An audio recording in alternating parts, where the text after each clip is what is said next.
Okay, Ms. Silver, whenever you're ready.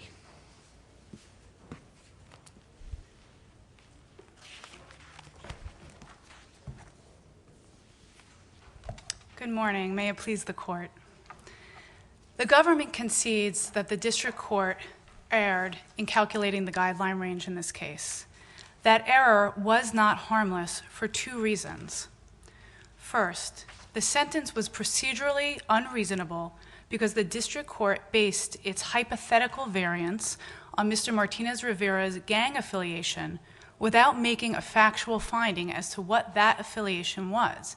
And therefore, this court is not able to effectively review the district court's decision. Second, assuming this court agrees with the government's position that the significant upward variance was based solely on gang membership that terminated 8 years earlier, then that 41-month sentence was substantively unreasonable. Beginning with the procedural error, the district court violated Rule 32 when it failed to make a factual finding as to Mr. Martinez-Rivera's gang affiliation and then used that affiliation to support a significant upward variance. At almost every stage in his sentencing presentation, Mr. Martinez-Rivera repeated that he had left the gang 8 years earlier. But in imposing its alternative sentence, the court relied exclusively on gang affiliation. And then if you look at the record, the court went back and forth in using the present and past tense in referring to that affiliation.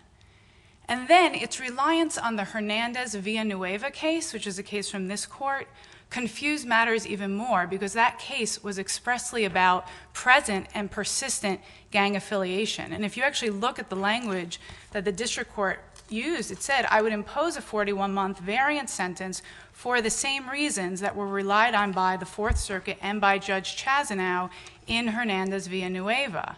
So that makes it even less clear as to what the court was basing its decision on. Well, could the court have sentenced him for his past gang membership, specifically given the nature of MS-13? Absolutely. The court could give a variance based on gang membership. The court could give the sentence it believes is reasonable. I believe, and that's the substance of my second argument, that imposing the kind of variance that it did impose, a variance of 8 to 14 months up to 41 months based just on the past 8-year-old gang affiliation with no other aggravating circumstances, that is not a substantively reasonable sentence. And I think it's even less reasonable given the court's almost exclusive reliance on one case that involved present and persistent gang membership. And I think the problem here is that this court actually can't review the court's decision. Either it has to assume the past gang membership. We can do that. I don't think that that is the correct approach to take. Or it's left really with nothing to do because it doesn't know what the court was deciding in this case. So the real issue is substantive reasonableness and not procedural reasonableness. No, Your Honor. The real issue, there are two issues. The real issue is procedural reasonableness, Your Honor. And the way courts approach sentences is to first look at whether the court followed the correct procedure, so then it can then move on to make a substantive review. Because this court did not follow the correct procedure, because it did not engage in the fact-finding that was necessary, this court cannot engage in a substantive review. Now, I did make an alternative argument because the government is saying that the court did make a factual finding and that it just found past gang membership. And so I have made an alternative argument that if you agree, then that sentence is substantively unreasonable. But I think the first argument, and frankly the clearer and stronger argument, is that this record is not clear as to whether or not Judge Titus was sentencing Mr. Martinez-Rivera based on past or present gang membership. And I would argue that the distinction is critical, and that's why this court really needs to know what the court was thinking. And I submitted a 28J letter recently. I thought I understood you to say that if he was sentencing him based just on past membership, that was okay. It would have been procedurally okay if the record supported that. It would not have been substantively okay. Does the court understand the distinction? If you believe that reading this record, Judge Titus was only sentencing him based on past gang membership, that he actually made, if you can see in this record, which I can't, a factual finding that he left the gang 8 years ago and I'm still giving him this significant upward variance, then procedurally there would be no error. Well, what I'm thinking is, it seems to me if he could base an upward variance on past membership or present membership, then any mistake is harmless. Well, that's With not regard to correct, the because procedure. the reason it's not harmless, Your Honor, respectfully, is because this court can't then review the substantive reasonableness, because obviously he can base the sentence on either, but then whether the ultimate decision was reasonable depends on which it was, whether it was past or present membership. Unless we think it was reasonable on either basis. Absolutely, and respectfully, I would disagree strongly for a number of reasons. I mean, this court recently issued an immigration court decision that I submitted in a 28J letter. It's Martinez versus Holder, in which the court actually found that former gang membership is an immutable characteristic of a particular social group, and that repudiation of gang membership is a critical aspect of a person's conscience that he should not be forced to change. And the court discussed at length in this decision the dangers that people face when they decide to withdraw from the gang. So to say that it was of no import that Mr. Martinez-Rivera chose to withdraw from the gang is really not comporting with reality or with what this court has recognized. On the flip side, Can you say from the record, when Judge Titus said that he was going to make a recommendation that he not be co-housed with any MS-13 as a result of his expressed fear due to his claim of withdrawal from the MS-13 gang, couldn't we use that language?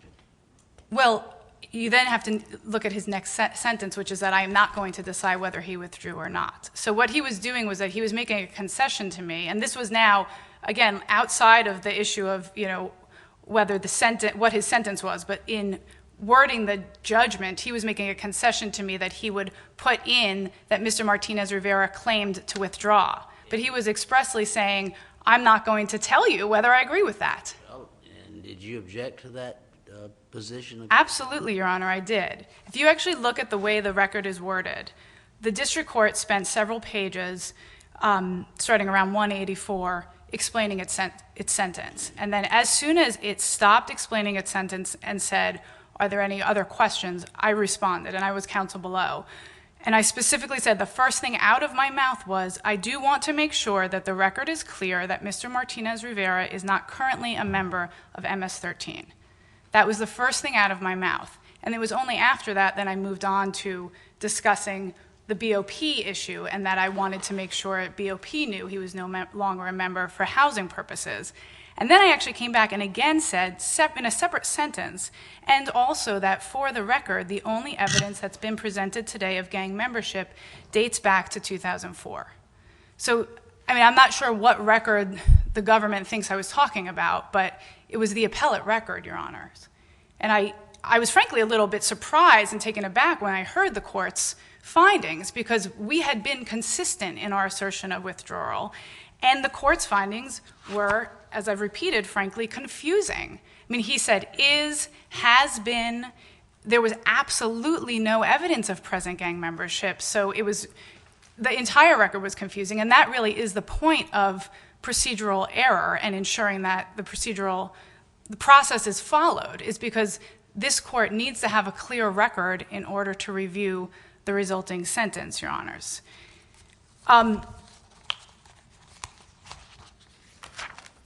I also wanted to go back to when I was saying the importance of the difference between past and present gang membership. As I said, the Martinez v. Holder case talked about the recognition that former gang membership is significant and what the consequences can be of that on someone's life and how difficult that decision is to make.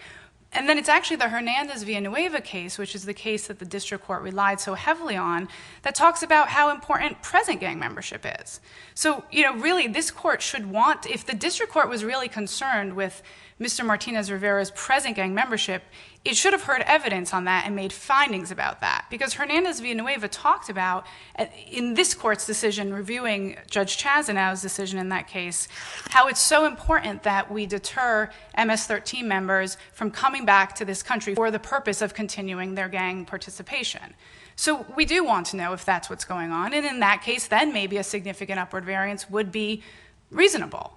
But we didn't know that in this case, and there was absolutely no evidence to suggest that that is what was happening in this case. And I also want to point out that in Hernandez-Villanueva, the court wasn't at all concerned with some of the concerns that Judge Titus raised, and frankly that the government focuses on in its briefs, that the past gang membership suggests an increased danger. That's not what the court focused on at all. And in fact, if you then go back to Martinez versus Holder, the fact that Mr. Martinez-Rivera was willing to come out and say, I am no longer a member of this gang, and willing to face that danger is significant and is mitigating in a number of ways, but it also clearly distinguishes him from the people who pose a current threat by their continuing affiliation with gangs. If the court looks, just turning a little bit to this substantive reasonableness, which is really an alternative argument, and this is, again, if you take the view, I want to be clear, if you take the view that the government is taking, that the district court was basing its decision solely on past membership, that it wasn't considering present membership at all, which I don't think is clear. But if you take that decision, that view, then I think the sentence is substantively unreasonable. And I'm the first to admit that this court almost never reverses on substantive reasonableness grounds. But there has to be a limit somewhere. And if you look at the cases that involve gang membership, in which upward variances were given, and in a lot of those cases, the variances were significantly smaller than the variance in this case. Those cases all involved present and persistent gang membership. Almost all of them involved other activity as well. There was gang membership, and there was also actual testimony that the defendant was involved in drive-by shootings, for example. There was actually one case that I forgot to reply to in my reply that the government mentioned from the Third Circuit, an unpublished case in which the court relied on former gang membership, but in addition to former gang membership, in that case, and it's Santiago Bautista, the defendant had threatened to hit his girlfriend with a hammer and stab her in the stomach, and he engaged in document fraud, and he lied to the police, and the variant sentence he received was 19 months. So those are the kinds of facts that support a higher sentence. In this case, we have a young man who was a member of the gang from when he was 14 to 19. When he was 19, he committed the one offense that resulted in his deportation. He left the country, disavowed his membership with the gang, came back admittedly illegally, and there was no other evidence that he was a gang member or had any affiliation with gang members since then. That's it. And those facts, regardless of regardless of the level of discretion this court gives the district court, absolutely do not support a sentence of 41 months. What do you do about the Arias case where a sentence of 55 months, upward variance of 55 months was affirmed? In the Arias case, it's an excellent example, Your Honor. It's also a Judge Titus case. In that case, there was evidence, and it was actually evidence presented to the court at sentencing that the defendant continued to associate with the gang even after his arrest, and there was detailed testimony about the defendant's leadership role in the gang. So again, it's apples and oranges. I mean, the government seems to say that the burden was on the defendant to prove that he was no longer a member of a gang. But there are so many cases, and they're all in my brief, in which the government put on evidence of present gang membership. I mean, the gang task forces in Montgomery County and in Northern Virginia are perfectly capable of compiling evidence and putting it on at sentencing to show current gang membership. And that did not happen in this case. If the court does not have any other questions, then I'll reserve my remaining time. Thank you. Thank you, Ms. Silver. Let's hear from the government.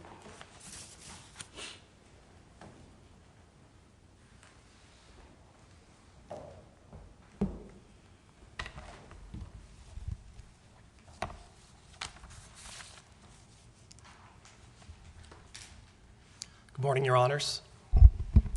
May it please the court, John Taddy for the United States. Mr. Martinez-Rivera's sentence is both procedurally and substantively reasonable. I'll address defendant's procedural reasonableness issue first, specifically regarding the Rule 32 issue. The district court did not err, much less plainly err, by refusing to determine whether the defendant withdrew from MS-13. Now, by refusing to determine whether the defendant withdrew from MS-13 is the important consideration here. The defendant asserts that the district court needed to make a finding as to whether or not Mr. Martinez-Rivera continued to be involved in MS-13. However, Rule 32 only requires the district court to address any disputed portion of the pre-sentence report or any other controverted matter that affects sentencing. As this court was getting to in some of the questions that it posed to the defendant, the district court clearly indicated, one, that it did not need to find whether or not Mr. Martinez-Rivera had withdrawn from MS-13. It stated, quote, "I'm not going to decide whether he's withdrawn or not." Now, implicit within that statement is an indication that the sentence was based on the defendant's past gang membership. Based on Rule 32. But he cites to Judge Chastanow's case where the critical point is the defendant is still an active member of MS-13. Well, Your Honor, I think if we consider the cases that the defendant cites in his reply brief, particularly United States versus Chandia, United States versus Morgan, and United States versus Bolden, those are all cases in which this court, in some way or fashion, found a Rule 32 error. The common theme in all of those cases is that the district court failed to make factual findings that were necessary in order to calculate a guidelines range. Whether or not the defendant was involved in MS-13 was not a required factual finding in this particular case, either in order to calculate the guidelines range or to vary upwards for 41 months. In this case, there's an indication that based on the 3553A factors, that what was considered by this court was not just the defendant's felony conviction or prior gang membership, but also a variety of different considerations that were important under the 3553A factors, such as deterring future crimes of the defendant, respect for the law, and to making sure that this defendant does not illegally reenter the United States again. Current gang membership was irrelevant to the district court's sentencing. And I think current gang membership, yes, Your Honor. Current gang membership. Cite his cite to the Judge Chastanow's case. Well, I think, Your Honor, if you look at the transcript, the first thing that we rely upon is the standard of review in this case, and then what I'm discussing is sort of the de novo review of the case right now. If you look at the course of this hearing, there was no indication at any point in time that the defendant had lodged a Rule 32 objection and that it believed that current gang membership was having an effect on the district court's sentence. Wasn't it obvious that there was an issue in dispute as to whether or not he was currently a member? Well, it was an issue in dispute to some degree, Your Honor, in that the defendant asserted, and again, it's important to note that there were no actual evidence that was provided by the defendant as to whether or not he had withdrawn from MS-13. It was simply an assertion that was made within the pre-sentence report. However, it wasn't a matter of in his pre-sentencing memorandum.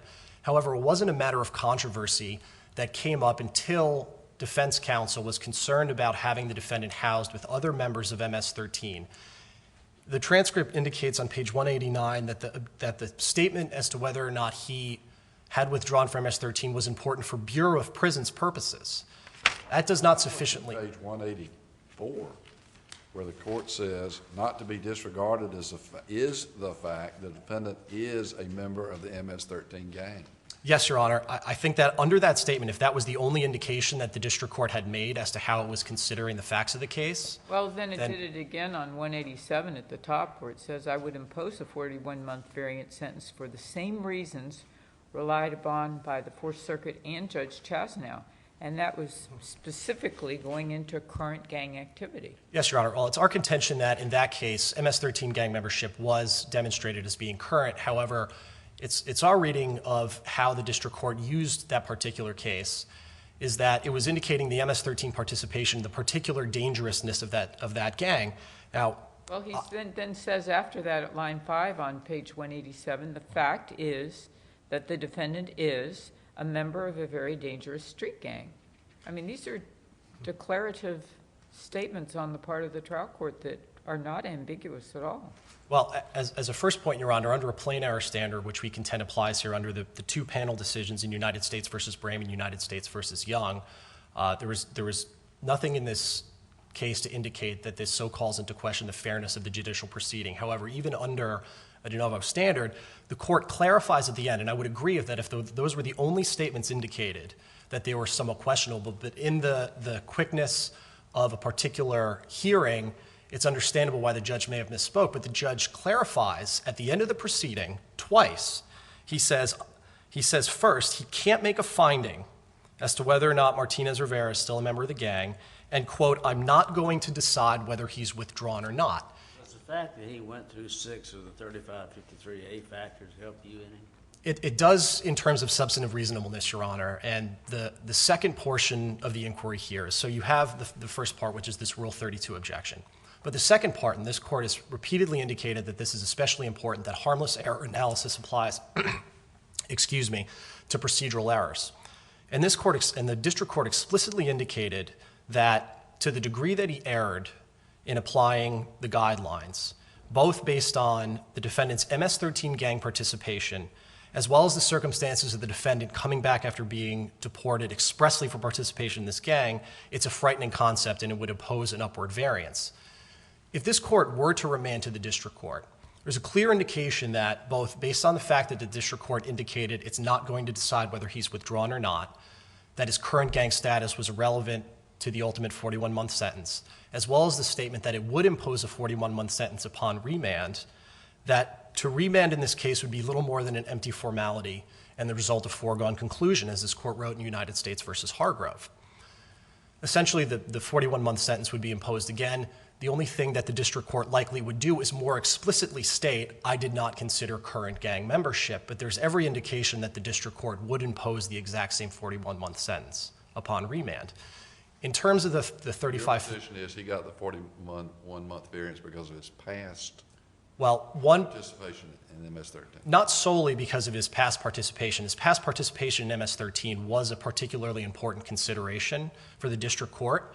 However, the district court went through each of the 3553A factors carefully. Under A2A, it noted re-entering the United States after being convicted not just of a felony, but of a gang-related felony is particularly serious. It also noted the need to impose an adequate sentence in this circumstance in order to promote respect. I'm looking at page 187. I consider the 41-month sentence would be appropriate as a variance sentence because of the MS-13 gang participation and the circumstances of this defendant coming back after having been convicted and deported expressly for participation in this gang is a very frightening concept. Yes, that, Your Honor, would seem to be the specific reason for the variance, but that wasn't the only 3553A factor consideration that was indicated as... When he says the reason for the variance... Yes, Your Honor. Yes, Your Honor. And that would be the focus of the harmless error analysis regarding whether or not the sentence was substantively reasonable. So it was both the illegal reentry as well as the prior MS-13 gang participation. No, not just prior. He came back expressly for participation in this gang. Well, Your Honor, it says convicted participation of the MS-13 street gang, which would indicate his past conviction, his Virginia conviction for criminal gang participation is what the court was referencing there. How do we know that? We know that based on... To me, it could be read two ways. Well, Your Honor, under a plain error standard of review, the indication would be to affirm. But even under a de novo standard of review, the reading appears to be, to me at least, that convicted participation is clearly what the district court was basing its sentence on, and that's as a result of reading that in tandem with the statement that I'm not going to decide whether he's withdrawn or not. No. He says coming back after being convicted and deported expressly for participation in this gang. Well, after being deported expressly for participation in this gang, After meaning... being convicted and deported. Yes, Your Honor. Yes, Your Honor.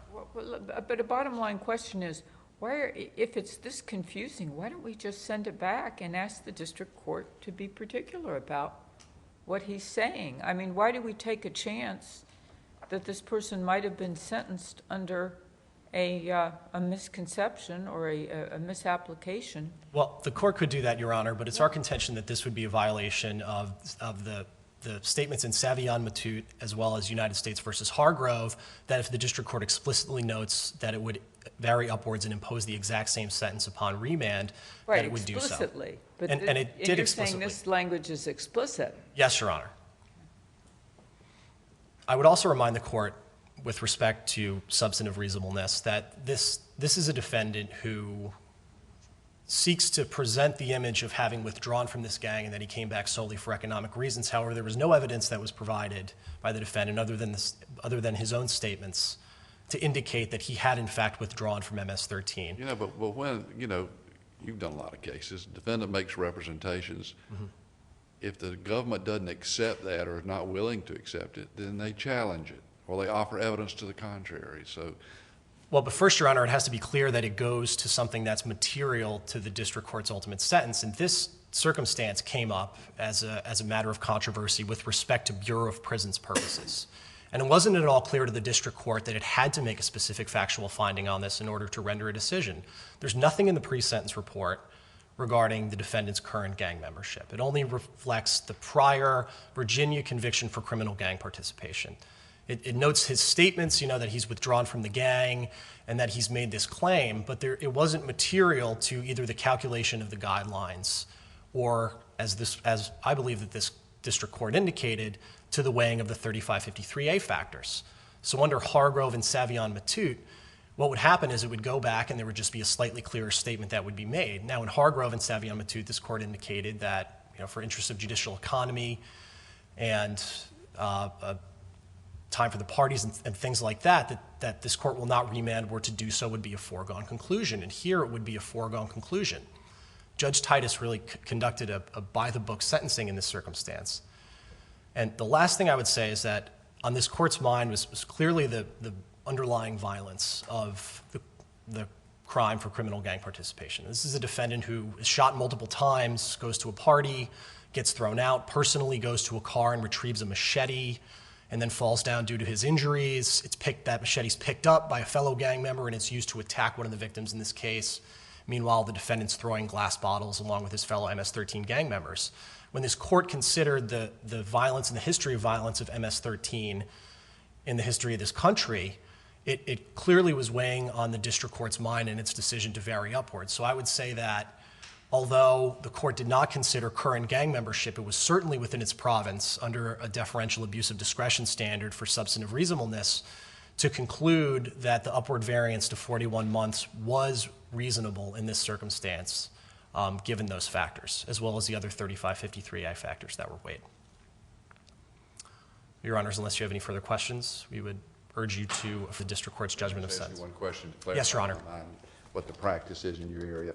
I noticed in the PSR, probation officer noted, as usual, that there's no evidence that the offense or the offender would warrant a departure from the guidelines. What is the practice with regard to potential variances? Is there any kind of notice given required, or is this, do you know before you get to a sentencing hearing that the judge is considering a variance? I'm not sure, Your Honor. I didn't handle this case at the trial level, so I'm not sure if there was any discussion of a variance prior, as well as practice. I'm not sure if the PSR indicates. Maybe Ms. Silver may be able to share any information on that fact. I generally handle the appeals portion of it. Okay. The reason I make the point is that, you know, when you get into a sentencing hearing, if you're not expecting the judge to vary, and the PSR has said there's no grounds for a departure that the probation officer is aware of, then things get confusing when you get in and the judge announces or imposes a variance without any prior warning. Yes, well, And that's how these problems occur. well, what I think may have happened in this circumstance, Your Honor, is that much of the sentencing hearing focused on the crime of violence issue as to whether or not the 16-point enhancement was proper. And as we know, based on the case law of both this court and DeCamp, it wound up not being appropriate. Given the back and forth, I would contend that the district court knew that there was a possibility that the 16-point enhancement may either be reversed based on future case law, but wanted to indicate and make it abundantly clear that even if that was the case, even if the guidelines range was the 8 to 14 months that the defendant requested, that it would still have varied upwards and imposed a 41-month sentence. So it wasn't as if the district court was blindsided by the possibility that the crime of violence enhancement may have been invalid. It's clear that it noted that this was a possibility that that determination could be reversed in the future, and it wanted to make clear that if the case were remanded, that it would impose the same sentence. And under Savion, Matute, and Hargrove, that to do so would result in a foregone conclusion. Okay. Thank you, Your Honors. Ms. Silver.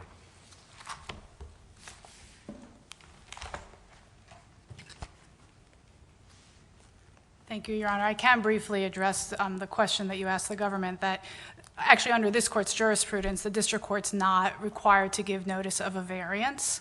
But I think that Your Honor hit on the precise point, which is that I, as counsel below, had absolutely no idea that he was going to be assuming to any degree that my client was still a member of MS-13, and therefore focusing so heavily on that membership in announcing a variance sentence. And as I said, that is why as soon as he finished announcing his sentence, I made 2 express for the record objections saying, I want to be clear that Mr. Martinez-Rivera is no longer a member of MS-13. Now, He's saying you just did that for purposes of Bureau of Prisons assignment. right, and I respectfully disagree. I mean, it was the first sentence out of my mouth was that for the record, he is no longer a member. Then I moved on to BOP, and then actually I came back again and said, and again, for the record, the only evidence of gang membership is from 2004. And then admittedly at that point, we did move on to what the judgment should look like, because at that point, I had believed I had preserved the record. I had asked for a much lower sentence than he gave, which meant that I did preserve my objection to his sentence in general. And then by raising the issue of present gang membership, I was objecting to the fact that his record was entirely unclear as to whether or not he was relying on present and past membership. And the government kept saying that there wasn't a controverted matter or that it wasn't material. It was absolutely material, and it was the district court that made it material. Now, granted, in a lot of the other cases, it's the parties that raise the controverted matter and create the problem. But here it was the district court twice saying that he is a member of MS-13. Now, the government is focusing Your Honor's eyes on lines 11 through 17 of page 187, but Your Honor saw that at the top of that page, he began his announcement of the alternative variance sentence by saying, I would impose the sentence for the same reasons that were relied on by Judge Chazanow and Hernandez-Villanueva, and then said, the fact is that the defendant is a member of a very dangerous street gang. So I'm not sure how the government could claim that that's not material and that isn't a controverted matter that cuts to the heart of why the sentence was imposed in this case. On the issue of harmless error, the way this court's harmless error jurisprudence works is that first you decide whether you think the court would give the same sentence regardless of the legal error, which was the crime of violence guideline error. And then you go on to say, is that sentence reasonable, procedurally and substantively reasonable? So even if you agree that he would have given the same sentence absent the guideline error, you still have to review that sentence for reasonableness. And given this record, and the lack of findings and the confusion, as your court put it, about what the status of the gang membership is, the sentence was not reasonable. The standard of review, the government has several times now said that the court should apply plain error. I disagree. I believe that I preserve the record. It should be de novo, but I also believe that we should prevail under a plain error standard of review. I mean, the language of the rule could not be more plain. I mean, the court must decide, it has the word must, any controverted matters that it relies on its sentencing. And as I've now repeated many times, it was relying on gang membership in some unknown form to impose this 41-month variance. And it clearly affected substantial rights, Your Honor. I mean, my client had a right to be sentenced based on evidence, on facts that were proven by evidence, and then he also has a right now to have this court be able to effectively review his sentence. And because of the error committed by this court, both of those rights were infringed.